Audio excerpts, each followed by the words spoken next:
மாத்திரம் நுளம்பு குறி வச்சு கடுக்கிறதா அப்படின்னா உங்களுக்கான வீடியோ கண்டிப்பா ஸ்கிப் பண்ண பாருங்க, சப்ஸ்கிரைப் பண்ணுங்க.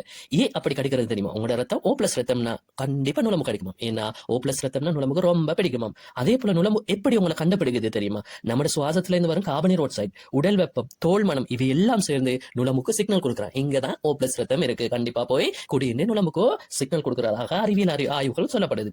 அதே போல உண்மையிலே உலகில மிக ஆபத்தான உயிரினம் எதுன்னு கேட்ட நுளம்பத்தான் சொல்றாங்க. ஏன் அதே மலேரியா, டெங்கு ஆண்டுக்கு பல்லாயிரக்கணக்கான மரணங்களை தெரிவிச்சது இந்த நுளம்பாகத்தானே இருக்கு. அதே போல நுளம்பு கடிக்கிறதுக்கு முந்தி சத்தம் ஒண்ணு கேட்க தெரியுமா? ஒய்ன்னு. அது ஏன் அந்த சத்தம் வருதுன்னா, ஒரு செகண்டுக்கு 600 முறை சிறகா அடிக்குதாம் நுளம்பு. அதன் காரணமாகத்தான் அந்த சத்தம் உருவாகுது. அதே போல இந்த நுளம்புகள் உலகிலே பழமை வாய்ந்த உயிரினமா இந்த நுளம்பு தான் கருதப்படுது. அது டைனோசர் காலத்துல இருந்தே நுளம்புகள் இருந்ததாக அறிவியல் தகவல்கள் சொல்லுது.